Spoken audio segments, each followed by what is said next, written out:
So it's really a gift to have you here, Rabbi David Aaron. I had heard of you most recently through Kathy Heller, who I just adore and love. And I know she's interviewed you many times. And I'm just really excited. I have, for those that are watching, I have your book, Endless Light, which is the ancient path of the Kabbalah to love, spiritual growth, and personal power. And I'm excited to dive into this. I have not talked really about Kabbalah and the incredible wisdom that lies within here. And so just really excited to have you. I have tons of notes. You can see it's like earmarked. I've got post-its. Thank you for being here today on the Thank Youest you. show. Yeah. Well, I think just for those that are kind of don't know much about Kabbalah and about the wisdom, almost like a 101, could we just level set maybe just to start with like what is it and why is it just so packed with wisdom? Like I know that's a big, big question, but I want to make sure for those who are like, oh, I remember when Madonna wore a red string. I remember hearing what Kabbalah is, but I don't really know. And even for those that come from the Jewish faith that might not know about it because we were told not to study it until we were a certain age or a certain sex, and those who have heard of it are into the mystical traditions and teachings and don't know much. So I'll pass it over to you maybe to begin with. What is Kabbalah? What is the Zohar? Where do we begin with that? Okay, well, let's start with what the word Kabbalah literally means.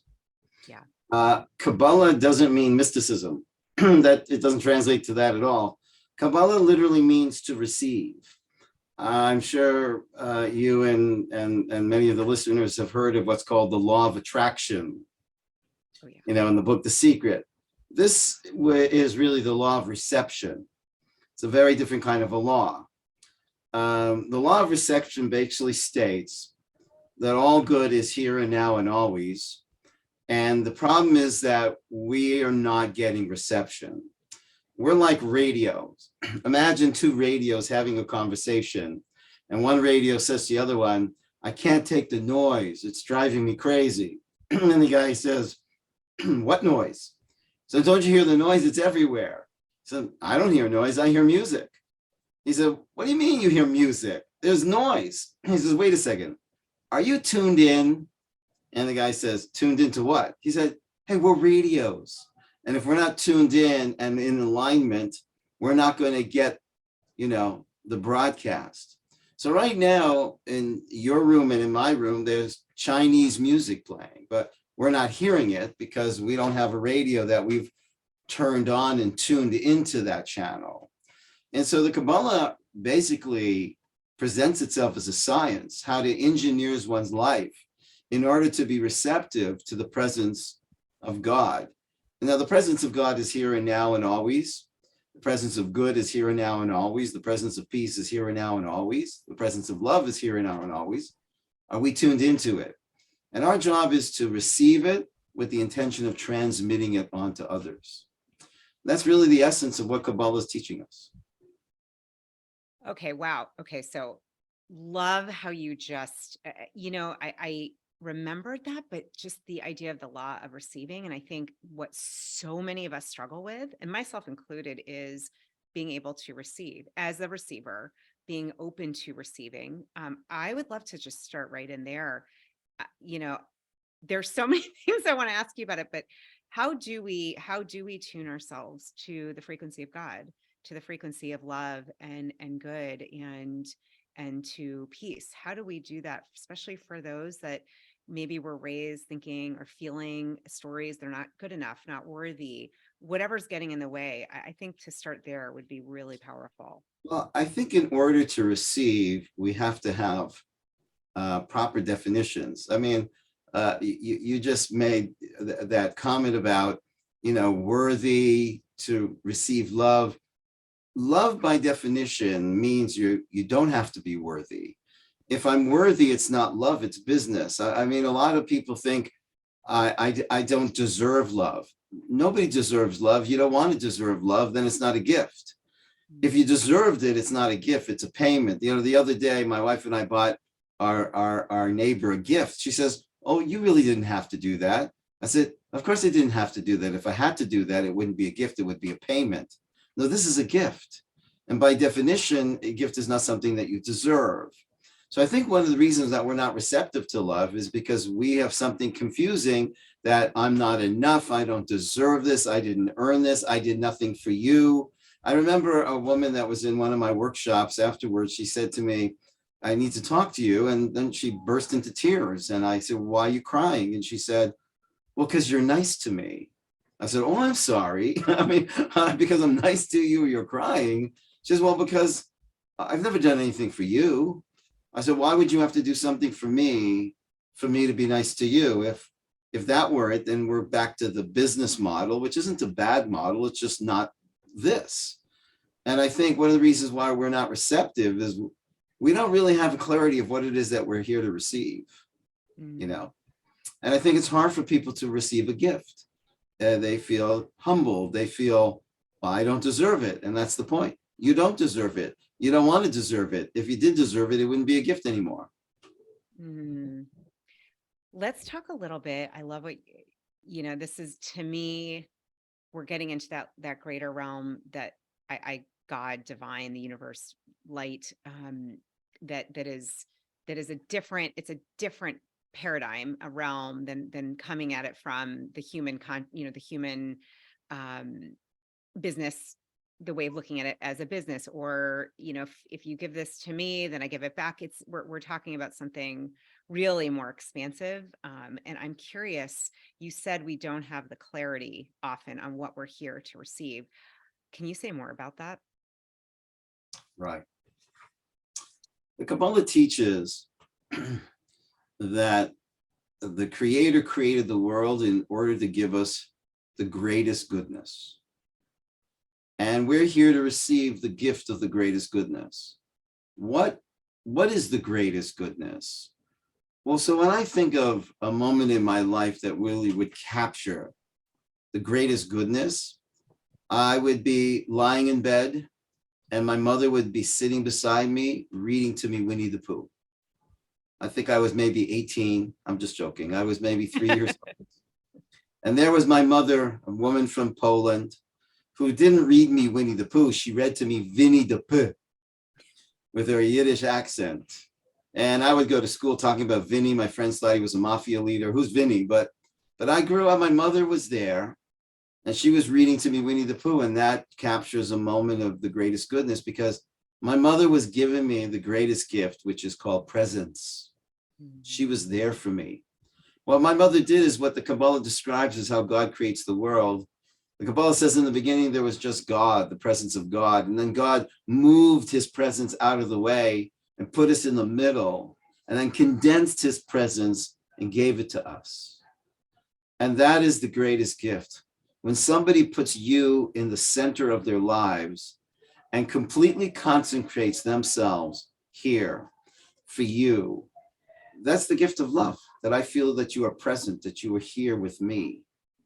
And that's the present that we should give to everybody, to be there for them. Because that's what we're all looking for, to feel that there's somebody really there for me and is really here for me and really cares about me. And we're all looking for that. I have a student who had a very long history of drug addiction, and he went to the 12 steps. And they said to him, that within every soul is a hole that only God can fill. And if you don't fill that hole with God, then you'll try to fill it with drugs, with alcohol, with shopping, but nothing will fill that hole except the presence of God.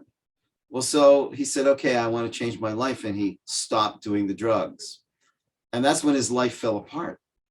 And he didn't understand. I stopped doing the drugs and things are worse. And they said, no, you didn't listen. You think drugs are your problem. Drugs are not your problem at all. Drugs are your wrong solution to your problem. Your problem is there's a hole in your soul that only God can fill.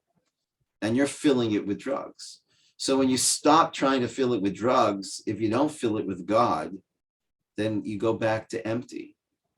And what does it really mean to fill your life with God? Yeah. That tradition, God is the personification of all good. That's who God is. You could substitute the word God with good.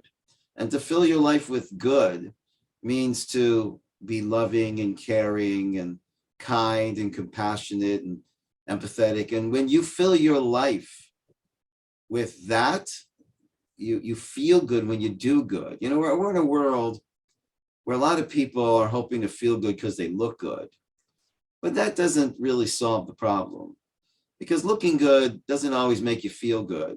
But what does make you feel good is when you do good. And when you do good, you become a channel for kindness, and kindness fills you up. You become a channel for compassion, and compassion fills you up. And so the greatest good that we believe God gives us is the ability to give the greatest good to others. And I believe there's no better life than helping others have a better life. It's beautiful. Beautiful. I am on the same radio station as you right now. I'm like, oh my gosh, I'm just so vibing with you and what you're saying. And I will say I'm very open about my background in 12 steps. I know we have quite a few listeners in that. For me, it was around food. That drug can be anything, it can be shopping, food, drugs, sex, it could be gossip, it could be, money. I mean, and this like God-sized hole is, just reminded me of this, what's said in 12 steps and what you're saying here, which is the only thing that can fill that is God. And another way to look at that, I love this, is all good.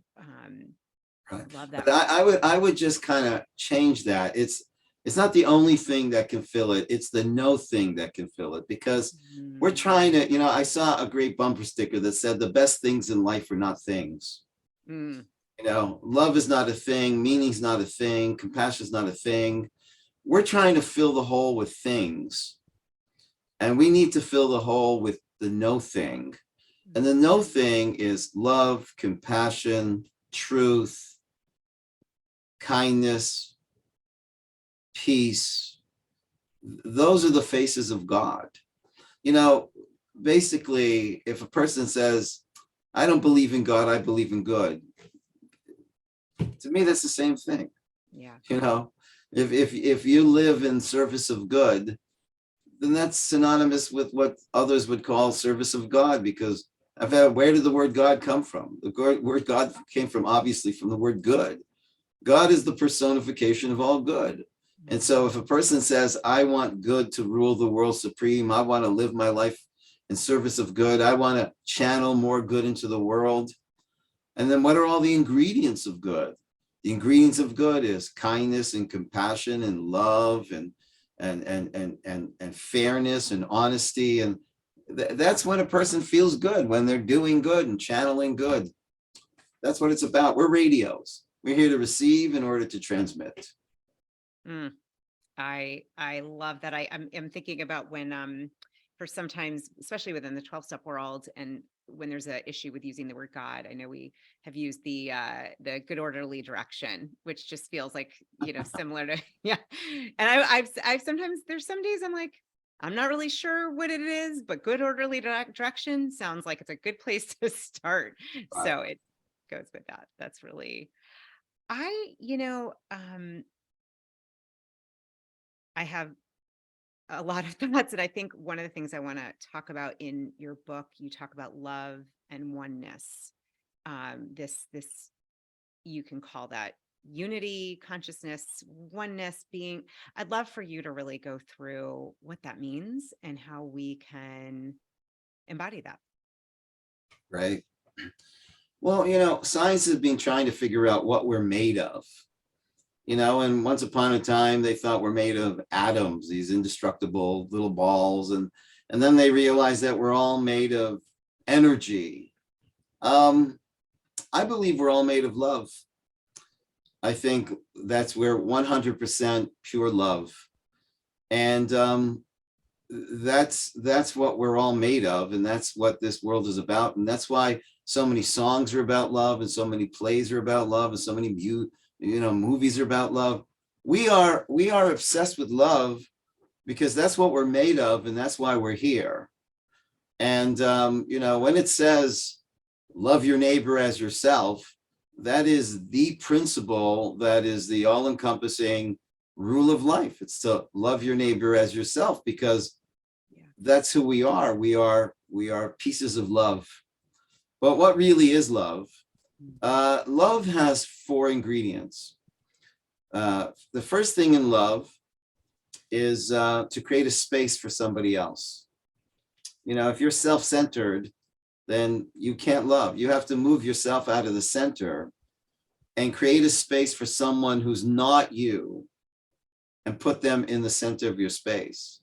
That's the first step in love, is to create space in your life for someone other than you. That's already a big problem. People have no time for anybody else. You know, they have no emotional space for somebody else. And the first thing is to create space, move yourself out of the center and create space for somebody else. The second ingredient in loving somebody is to respect and honor that they're not you, that they're very different than you. I remember I had an interesting situation. I went to a fellow who does handwriting analysis and drawing analysis. And he was a graphologist, and I was sitting at the table with another three fellows that were filling out, you know, whatever we needed to draw. One of the exercises is to draw a tree on the back of the page.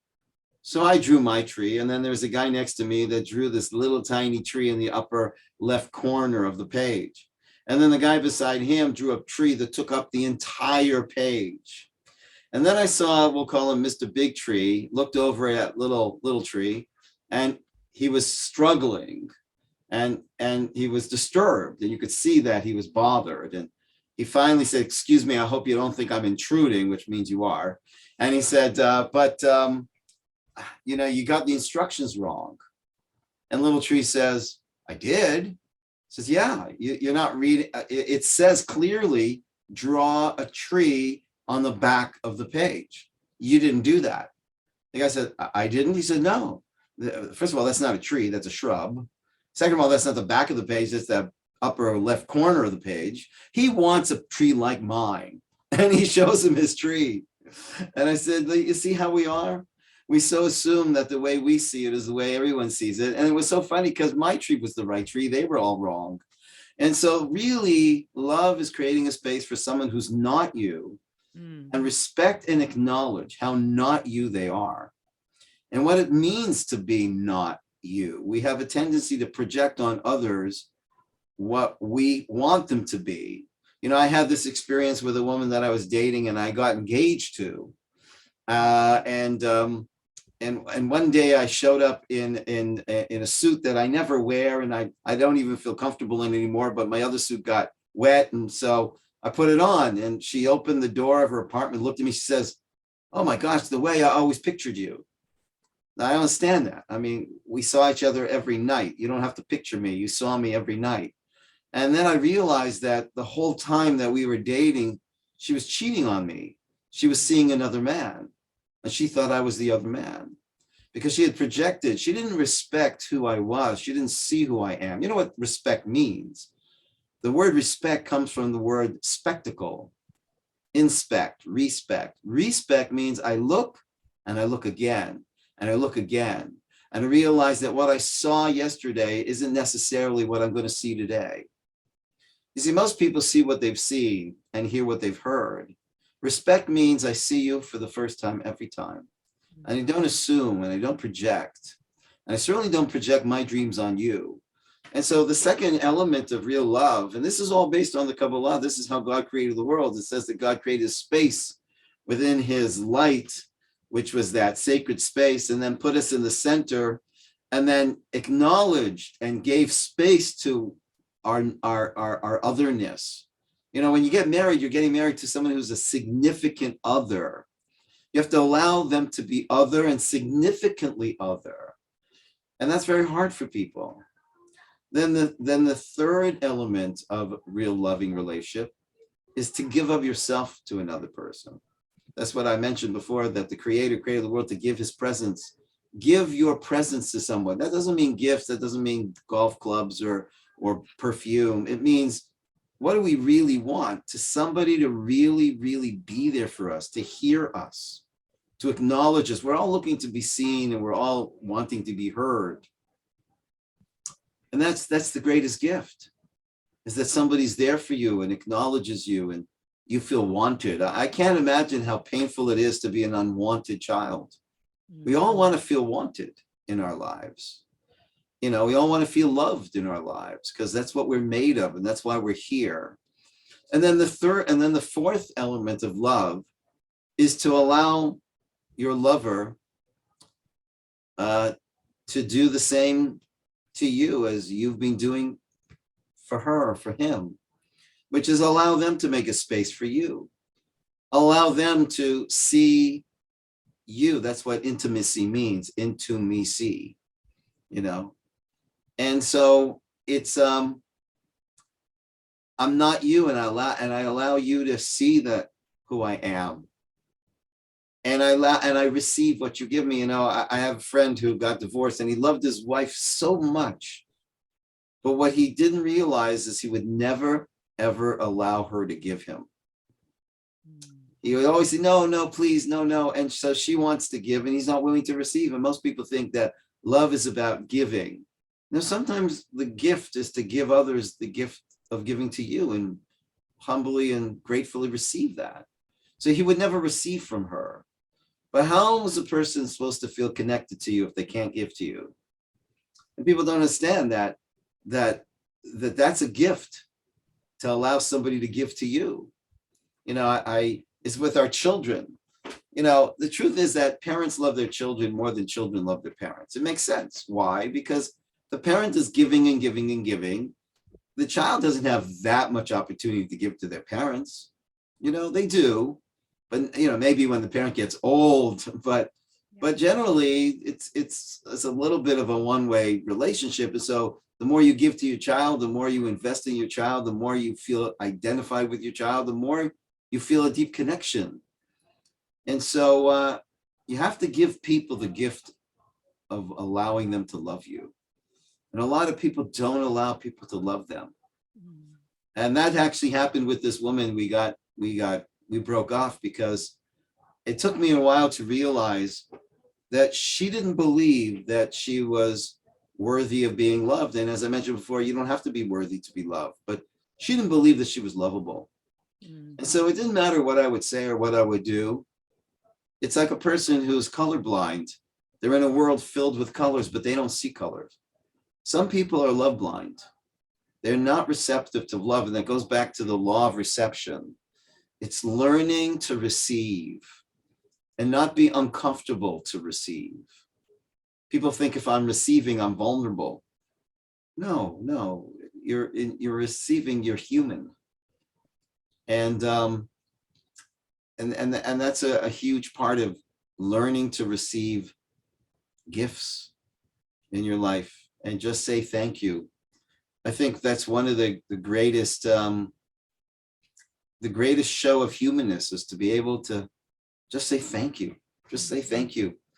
I really appreciate that, you know. I mean, that's our goal in life. Our goal in life is to be mindful of and grateful to the Creator. I love that. I have a question for you that just popped up. I'm just writing that because I love how you said that. I'm curious if you think there might be a connection, as you're talking about the parent and child and how parents love their children more, or just there's a difference in kind of that, where that love is coming from. Something in me said, oh, I wonder if that's also similar with God and us, the idea that we're God's children. Is there a correlation with that? I don't know. Yes, absolutely. Yeah. The Kabbalah refers to God in Aramaic as Rahmana.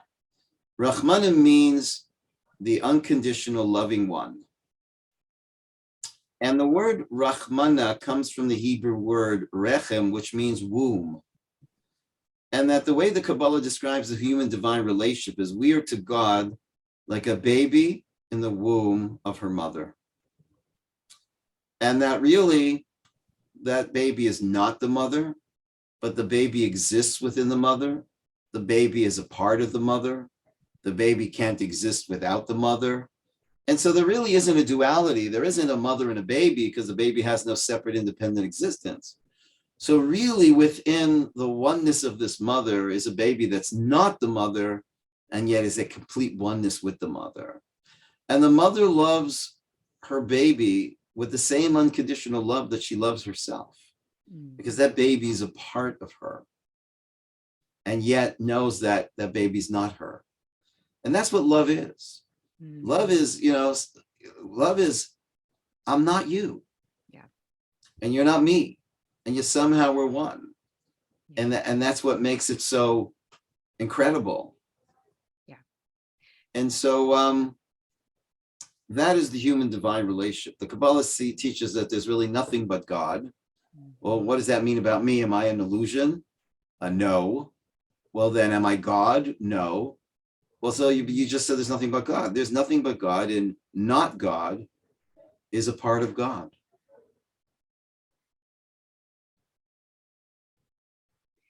Just like that baby that's not the mother is in the mother, a part of the mother, and can't exist without that connection, at least in the baby, in the embryonic form anyways. Yeah. So deep. I'm just hey, to my listeners, like, hang in there. There's so much goodness. I'm thinking of godness in what you're sharing, Rabbi Aaron. You talk about the great I. I love this. And I wanna, so this whole show, for me, this idea of being your Youest you, I really resonated. I'm like, I feel like what he's talking about in the book, I'm like, this is what I've been trying to say in many, many different words. And I was like, oh, I really appreciate your language and your definitions and the way you talk about it. Can you talk about the great I and Sure. the Well, bonding with God? Yeah. Hey, beautiful you, it's Julie. I'm just pausing for a moment because I want to share in case you don't have this yet. I am going to encourage you to get your hands on my tool set to design your best life. It is free. Here's the copy. And it is pretty darn amazing, if I may say so myself. It is a 25-page guidebook. There are 7 specific practices, one for each day of the week, that are going to help you really to design your best life, to work on your mindset, on your mindfulness practices, designing your day very specifically. I'll show you here. I have a gorgeous tracking system that is all about how you align your values with how you're spending your time. And there's so much more. There's also a little extra free gift in there. I won't tell you what it is, but definitely make sure you get this for you, for your friends, whomever. It is free. Just go to juliereisler.com/toolset to get your copy. And would love to hear, what is your favorite tool out of the 7? Which one did you resonate most with? There is also an audio track in there as well. I've shared one of my quick grounding meditations. So I hope you pick it up. juliereisler.com/toolset. It's free. It's for you. I've used these tools with hundreds of clients and my coaching students, and I use them with myself. So I hope they help you to be your Youest you. All right, back to the show. The Torah, some people call the Bible, records an event of a revelation at a mountain named Sinai, where the 10 Commandments were revealed. The first words that was revealed at this mass gathering of revelation was in Hebrew, Anochi Hashem Elokecha. Now, in English, it's translated as I am the Lord your God, but that just doesn't do any justice to what actually was revealed. What was literally said was, I am all there ever was, is, and ever will be. There's nothing but one I am. Elohecha means I am the soul of your soul. And so really the revelation at Sinai was not some alien being from heaven floating down and talking to us and telling us what to do.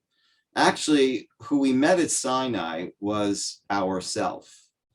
Not myself, not yourself, not the sum total of ourselves, not even the whole greater than the sum total of ourselves. Rather, we met the whole self, which each individual self is a facet of. I'll give you a metaphor. You know, let's say you're in a room, and in the room is a light bulb, an air conditioner, and a stove. They're all connected to the same self. That's electricity. When electricity flows through the light bulb, the power of lighting becomes manifest. When it flows through the air conditioner, the power of cooling becomes manifest. When it flows through the stove, the power of heating becomes manifest. So the power of lighting, the power of heating, the power of cooling would be the soul. You are a soul. And the soul is a facet of electricity. So electricity is the power of lighting, but the power of lighting is not electricity, because the power of lighting is also the power of heating. I'm sorry, electricity is also the power of heating, but the power of heating is not electricity. It's just a limited facet of electricity. So the Kabbalah teaches there's one self, one soul, one field of consciousness, and each and every one of us is a facet of that one self. You see, everybody knows the verse, love your neighbor as yourself, but very few people know the last couple of words of that verse. The last couple of words of that verse is, I am God. Now, again, it didn't say God. In Hebrew, it says, really, I am all there ever was, is, and ever will be. In other words, the very foundation of loving your neighbor as yourself is to know that there is really existentially one I am. And your I am and my I am is a facet of, an outgrowth of. It's like, I suggest to my students that, and I suggest to our listeners that next time you're outside, look at a tree that has thousands of leaves. And imagine a conversation between two leaves. One leaf turns to the other one and says, I don't like you. You're green. You know, it says, ha, look who's talking. Yeah, look who's green. And they don't realize that they actually share a twig. And they're really brothers and sisters. Okay, well, so we're family. Okay, well, we can't stand the neighbors next door. They annoy us. Well, guess what? You're all connected to a bigger branch. Oh, so we're one community. Okay, well, I love everyone in my neighborhood, but the neighborhood down the street, on the other side of town, can't stand them. Well, guess what? We're all connected to the same branch. Oh my gosh. Okay, well, I'm really into my country. I'm very patriotic to, America. I can't stand the other continents. What are you talking about? We're all emanating from one root self. And that's why you can be commanded to love your neighbor as yourself, because your neighbor and you share on the deepest level one self, and that's what we mean when we say God, the one self of the universe. To me, I mean, as I'm hearing this and feeling this, it's like, I wish we could just, for all of the polarized communities and the hatred and the wars and strife that's still happening, as I'm hearing you, I'm like, can we create like a PSA, a public service announcement that's like, just a reminder, we are all from the same source here. And I'll tell you, I was listening to you, I was in one of your really awesome sessions that Kathy had, and we were talking about this a little bit, and it's funny, I had a neighbor that was a little challenging, and you talked about this, and I remember I was like, Julie, you got to look for God in her, in this, in every, like, see that we're all from the same root self, the same one thing. And I wanted to thank you. That's part of my practice, especially when I get, if there's somebody with a really different way of doing life, like maybe it seems, and I actually do want to talk to you about selfishness, right? Because I know you talk about this, the holy selfishness, but sometimes there are people that might have different values, different ways of doing life. And I have to, for me, one of the challenges and the gifts is, can I stand in here, just like you said with love, right? That step two, the not trying to make them me, like, we might have really different ways of living on this planet. And can I hold space and still see that you are of the same thing as me, no matter what it looks like. And so this is something I have been practicing. And I mean, it's a lifelong practice. Obviously, it's not doesn't just stop because I feel like I'm getting better at it. Yet I really appreciate what you're saying. To me, this also this is across religions, across race. This is I mean, none of that in the end, what I'm hearing, it's not about that. It's about seeing in the other person the good, the God. God is in all of us. And Right. I That's when you think about what is a hug. A hug means that I'm creating a space within myself to include you. But I have to hug you in a way that doesn't pin your arms down. I have to allow you to be able to make a space in your life to include me, yeah. but not to become me, and that's really what happens when people fall in love. When people fall in love, there's a Yeah. collapse. We want to believe that we love the same things and we think the same way. And that's not really love. That's ultimately boring. Real love is I create a space for somebody who is significantly other than myself. They think differently, they have different opinions than me. And that's really fruitful. That's really, exciting. It's like a puzzle. If every piece in the puzzle was exactly the same, they wouldn't fit together. The reason why we fit together is because we're different. There was a great sage by the name of Rabbi Cook, and he said, the Creator created us all differently so that we would have to work together. If we were all the same, then we think, I don't need you, you don't need me. But we do need each other because we're all part of one soul, one self, one God. Beautiful.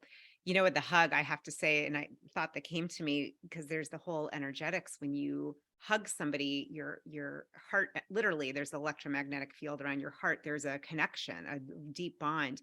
And I just had this idea as you said that, like, what if I could or we could practice when you see someone, even if it's not a physical hug, it's like imagining that kind of embrace. Even if, I can't give you a hug over Zoom. I don't or give people always a hug physically, but that bond that I would imagine our heart opens when we do that. There's something that happens on the emotional and the physiological level as well.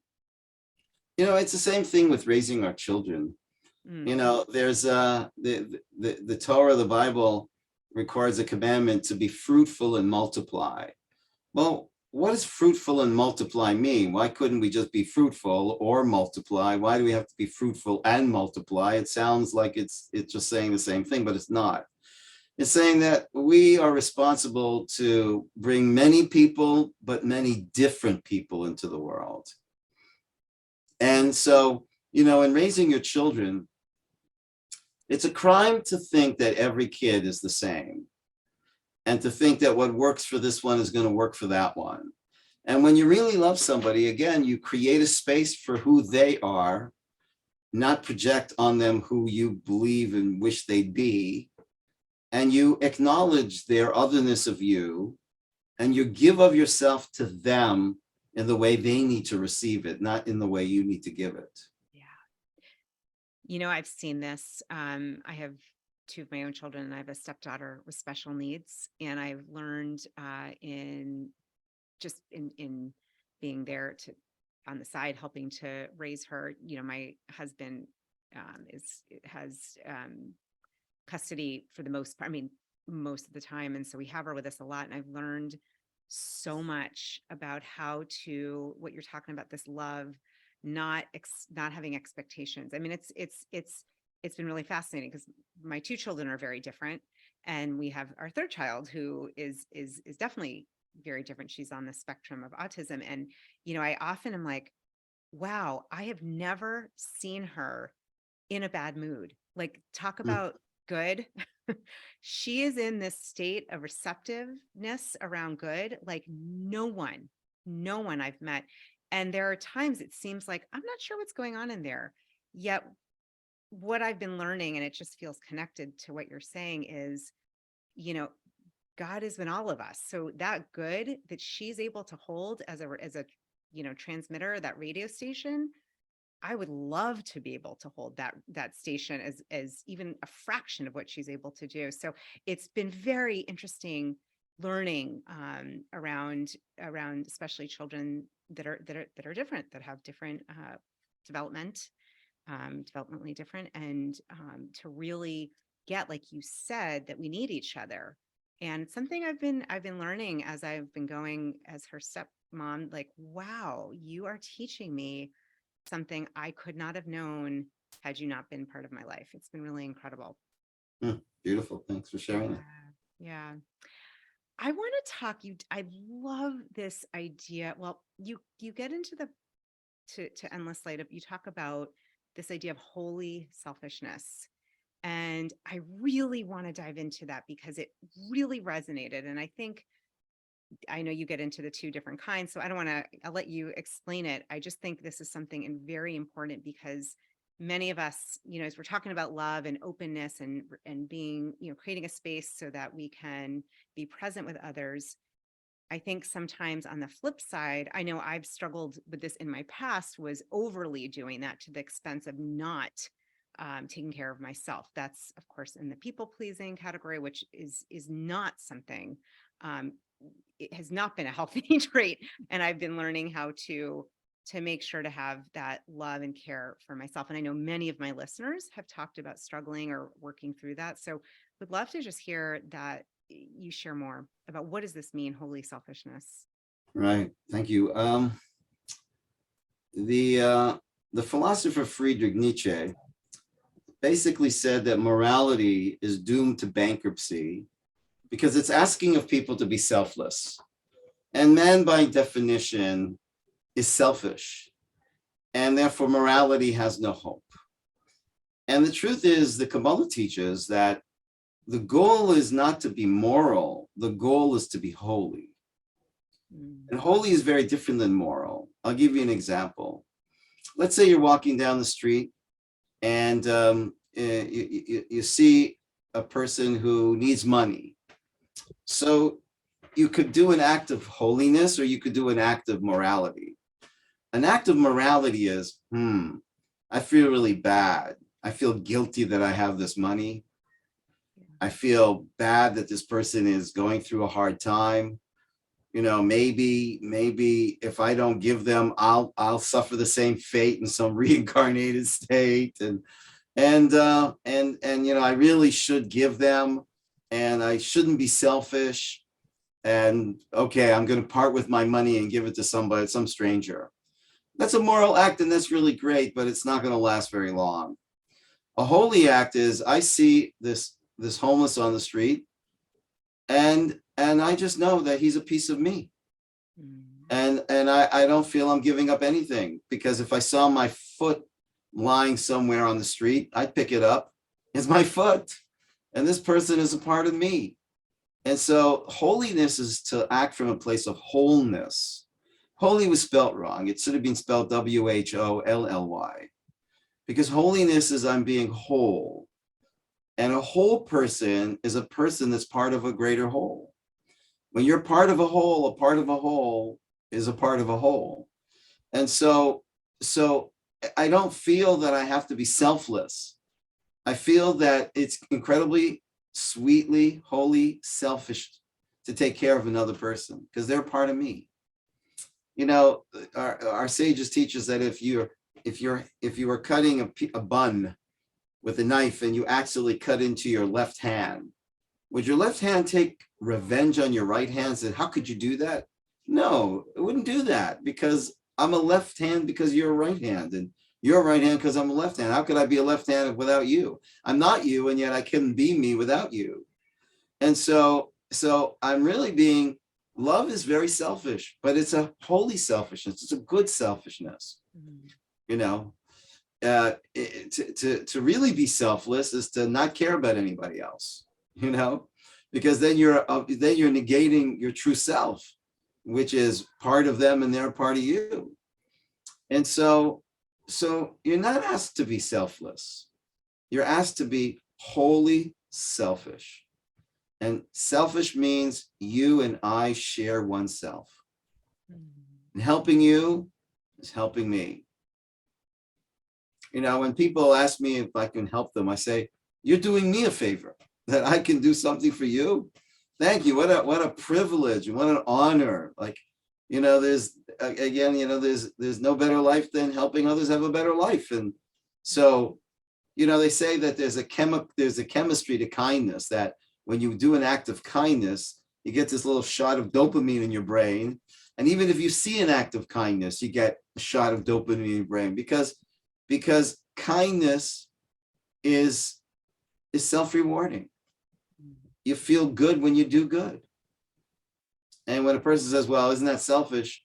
We should all be so selfish to do good and to feel good by doing good.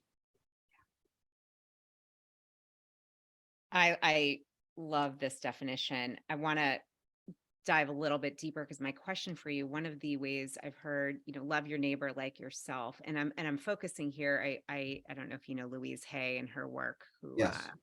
I love her, and she talked a lot about the importance of loving your neighbor like yourself. So loving yourself too is in there. It's not just your neighbor. I think my community, the struggles I know that I have experienced, it was easy to love someone else. It took me, and that's part of the addiction, the 12-step world, right? Is like, how do you see God in yourself? How do you love yourself as God Right. sees you? Well, yes, love your neighbor as yourself is predicated on loving yourself. Exactly. You have to love yourself. You have an obligation to love yourself in the interest of everybody else, because when a person's miserable, they seem to enable others around them to become miserable. Mm. And when you're happy with yourself, you spread happiness around yourself. And so to love yourself is not selfish. Mhm. It is the prerequisite to loving other people. And people turn to me because I'm a rabbi and they think I know everything. And so people turn to me for, marriage counseling, and they think rabbis know everything. I'm the only one that does, really. But no, I don't know. What do I know about marriage counseling? But I try. And what I see often is the problem in the marriage is she's saying he doesn't love me, but I'm hearing I don't love me, and I don't believe he loves me. And no matter what he says, I don't believe it. And so how do you love yourself? And so I say to my students, how to love yourself? Treat yourself the way you're going to treat your children. Mm. Ask yourself, if I were my own child, how would I treat myself? It's like, when it comes to your own children, it's amazing what you'll do for your kids. They need medicine in the middle of the night, you're out there. You need medicine, I'll get it next week. No. Ask yourself, if I were my own child, how would I treat myself? Ask yourself, if I were my own child, would I allow my child to do that? Right. Mm. If you don't want your child getting drunk and getting trashed, and why do you allow yourself to do that? Well, because you don't love yourself. And so how do you love yourself? You just got to love yourself. In other words, the way you love your children is the more you do for them, the more you take care of them, the more you love them. And the same thing, when a person takes care of themselves, when they eat healthy, then they value themselves. When they say, I can eat junk, then you consider yourself junk. Yeah. I think it's interesting how in the modern world, we call getting drunk getting wasted or getting trashed. At least we're being honest. You're right. You're treating yourself like trash. Why would you do that if you really valued yourself? And so love is not a feeling, it's an action that eventually generates a feeling. But when we have a commandment to love our neighbor as ourselves, you're not having a commandment to turn on a feeling in your heart. You can't turn on a feeling in your heart, but you can choose to act in a loving way. And what's interesting is the more you act in a loving way, the more that loving way becomes the emotion of your heart. And so loving your neighbor as yourself. But what does it really mean to love your neighbor as yourself? I met a fellow who sadly, very tragically, was in a car accident and was completely paralyzed. And he wasn't able to feed himself. So people would have to feed him. And he told me something so interesting. He said, when people feed me, they don't give me the cooked vegetables because they don't like cooked vegetables. So they just don't even assume that I do. And when I say, oh, could I have a fork of those cooked peas? So he sees they kind of hesitantly give it to him, reluctantly give it to him, but they don't go back to it. He says, well, I really like the peas. And they don't believe that. They don't even hear that. And he said, and what I learned from that is loving others as yourself means just as you would want to be loved in the unique way that you need to receive love, you have to ask yourself, how does this person need to receive love? Because we tend to think that we all speak the same love language. We don't speak the same love language. And so you want to learn the love language of other people. And, some people, love is expressed through a kind word. Other people, love is expressed through a soft touch.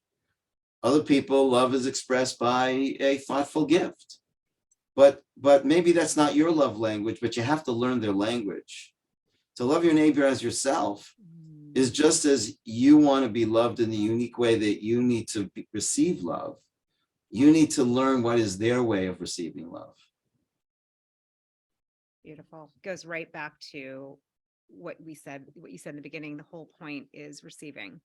And so I'm almost hearing, we're all different radio stations. We all have different ways of receiving the frequency, tuning in. And so, and this is, I'm laughing on the inside because my husband and I've spent, like, I've got it dialed down now. I've really dialed it in, and it's so different for him than it is for me. And we both have done a really good job. Like, I just think, how would he want to receive this? It is not what I think I would want to receive. And it's so funny because I can tell when he's doing something that is totally like, he knows I love words of affirmation for the book, the 5 love languages. And so I love emojis. I love text. Like, I love all those things. So, I can see when he's like sending all these emojis and words, and I'm like, oh my God, I just love this. He never does that, other than for me with me. So I think, in taking and extrapolating this idea, it's like, really, that question is, how does this person receive feeling loved? And really asking, tuning in, listening, and doing our best to share it in a way that's going to be received. It's really beautiful. Beautiful. Right. You talked about happiness. You talked about when you love yourself, you feel happier, and then you spread that happiness. You get into the concept of happiness in your book, and I would love to talk about, what does that mean to you? What is that? How do we emanate that happiness? How is that connected to God, to the light? Well, honestly, I feel really happy right now. And you know why I feel really happy right now? Because I'm just being myself. I'm just doing my thing. I'm living my service. The light bulb in my room, if my light bulb were self-aware, is happy when he's turned on and he's illuminating the room. And he gets really depressed when I leave the room, because what good am I? I'm shining light for nobody, And so happiness is when you're living your service. If you're a light bulb, you want to be serving light into the world. If you're a radio, you want to be serving sound into the world. If you're a paintbrush, you want to be serving art into the world. We feel happy when we're living our service and knowing that we're channeling a greater presence of goodness into the world in the unique way that we've been, created and fashioned to do. So then you feel happy because you're doing your thing, you're doing your thing. Yeah. Oh, that's really well said. And I think the connection, this concept, really the idea of the Youest you is that part of you that is authentically, it's the individuated spark that is just you. And so, and I can feel it as you're speaking. I'm like, I can feel the joy and the happiness. I love that reminder. It's about being yourself and living your service. You talk about personal power, and was wondering how that might fit into living your service, living in a way that's being of the greater good, bringing in the greater good. Well, when you realize that you are part of a greater self that you share with all human beings, you realize that all the powers within you are not from you. I ask audiences, people have said to me, well, this is my life and I can do with it as I please. Well, let's just check how much this life is your life. Let's all turn our hearts off for 30 seconds. You can't turn your heart off for 30 seconds. Well, if you can't turn your heart off and on at will, that means you're not beating your heart. If you're not beating your heart, who is? Whoever that is, I suggest we stay in good contact. When we realize that all the powers within us are not from us, like a radio, I have this animation of these two radios. And one radio says to his friend, hey, listen to me. And he tunes himself in, and the voice of the opera singer Pavarotti comes out of his speaker. And he says to his friend, I'm amazing, no? I got an amazing voice. And his friend says, no, that's Pavarotti. He says, well, who's that? He's a famous singer? I sound like Pavarotti? He says, no, you don't sound like Pavarotti. That is Pavarotti. Here, I'll show you. And then the other radio tunes himself in, and the voice of Pavarotti comes through him. And his friend says, oh, I get it. You're jealous. That's a great imitation of me. You're just jealous. He says, I'm not jealous. You're a radio, and so am I. And the voice within you is not from you. You're a channel. And when you open yourself up and live as a channel, that's when blessing flows into your life. But when you, I saw Carl Jung quote just yesterday. He said, if you're a gifted person, it's not what you have, it's what you were meant to give. You were gifted not to have it, you were gifted to give it. And so when I realized that my ability to think and feel and breathe, these are just gifts. These are gifts. What I do as my meditation is I take my pulse. I just sit there and I just meditate on the mystery and marvel over the miracle that my heart is beating and I'm not beating it. And every beat is a gift, and I don't want to miss a beat, And when you live your life in that state of gratefulness, you'll be happy. You'll be happy. Generally, we're miserable because we want what we don't have, and what we have, we don't want. And if we would just be so open and receptive and grateful for what we have, and realize that we have it in order to share it. It's like when you share your food, well, then you have a little bit and your friend has a little bit. But when you share song, you both end up with more song, not less song. So when we share love and compassion and caring, it just doubles. It doesn't get half. Beautifully said. That goes back to the no things. We're in a world that people are collecting things and owning things and filling their house with things. And things aren't what make us happy. It's the no things that make us happy, which is the meaning and the purpose and the love and the kindness. These are not things. So much food for thought, literally food for the soul, for thought. One of my last questions for you, I'm curious why you chose Endless Light as the title of your book and what that means to you. Yeah. Endless light. First of all, you don't see light. Light enables you to see.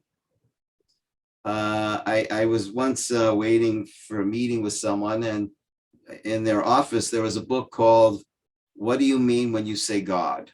So I like to take books and just randomly open them up at some page and see what the master of the universe wants me to see today. So I opened up the book randomly, and I got this woman asked people all over the world, different walks and ages of life and stages of life. And so she asked, what do you mean when you say God? So this person answered, God is like the light in my bedroom. When I turn it on, it lets me see what's there. And this was an 8-year-old boy that said that. And I thought, wow, that's exactly what the Kabbalah says. The Kabbalah describes God as a light. You can't see God, but light enables you to see. A lot of people say seeing is believing. Mm. I say believing is seeing. When you believe and you look at the world in the light of God, the world looks different. People look different. And so I called it endless light because there's no end to how much you can see. And what is it when a person sees the world with the light of God, what do they see? What they actually see is a lot of people wounded, a lot of people sad, a lot of people broken, and you see an opportunity to be selfish and go help them, you know. And that's what you see. I was at the central bus station here in Jerusalem, and there was this elderly woman trying to get her cart down a long set of stairs. So I naturally ran up and helped her carry her cart down the stairs. And she said, "Wow, thank you so much. You're so special." And I said, "Well, I appreciate the comment, but I'm not special. Anybody would do this." She said, "Well, if anybody would do this, how come nobody did this? Look at all the people that are walking up and down the stairs here. Nobody saw me. You saw me." And I realized, well, that's what happens when you live with the light of God. You see what other people don't see. And what you see is opportunities to bring more good into the world. So beautiful. Rabbi Aaron, it has just been a gift and an honor to have you today on the show. Thank you. I really appreciate this. Thank you so much. I typically end with the last thing I ask is I call them heart flares, where your heart, maybe the channel with God, is like, I have one last thing that I didn't say or that she didn't ask me. And so I always like to give that moment if maybe there's something I didn't ask you or that's just there in your heart that you wanted to add or say. Now is your chance to share your heart flare if you have any. Uh, Interesting. I think I've shared. I mean, you've done just a really beautiful job of engaging and sharing and flowing, and I really am very grateful for that.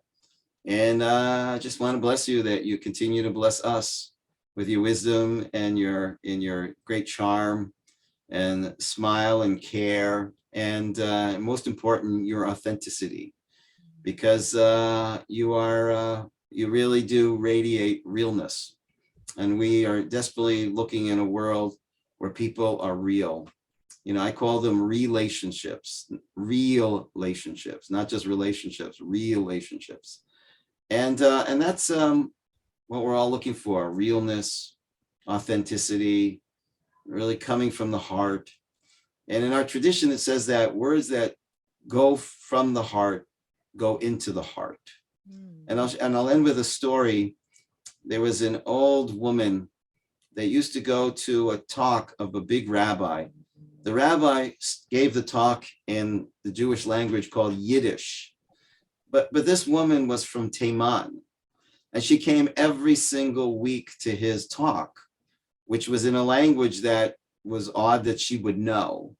So one day, as he's walking out of the talk, she said, "Thank you, Rabbi. That was a fabulous talk." And he said, "I'm so intrigued. How does a woman like yourself from Taiman, from Yemen, know Yiddish?" And she said, "Oh, Rabbi, I don't know Yiddish." He said, "But you come to my classes every week, and you just said that this was a fabulous talk. You don't understand Yiddish." She said, "But Rabbi, you don't speak Yiddish. You speak the language of the heart. And everything that you say from your heart goes into my heart." And so I bless you that you continue to speak from your heart and open up the hearts of others, and that we should all learn to be receptive and open and grateful to receive and transmit to others. Wow. I'm like, Julie, receive, receive. We just talked about receiving. So I will say thank you, thank you, thank you, thank you. And may what you just said, may this be a blessing to everybody who's listening. May we all be inspired I love that story, to speak words, to speak heart words, to speak words that are from your heart, that land in others' hearts, and to really remember we're all from that same sacred root self. So much wisdom. You are just, I could listen to you for hours. I hope I get the opportunity for more chances to listen and to learn with you. And thank you for being such a Thank you. beautiful, powerful light Thank you in very this much. world. Such a All right. gift.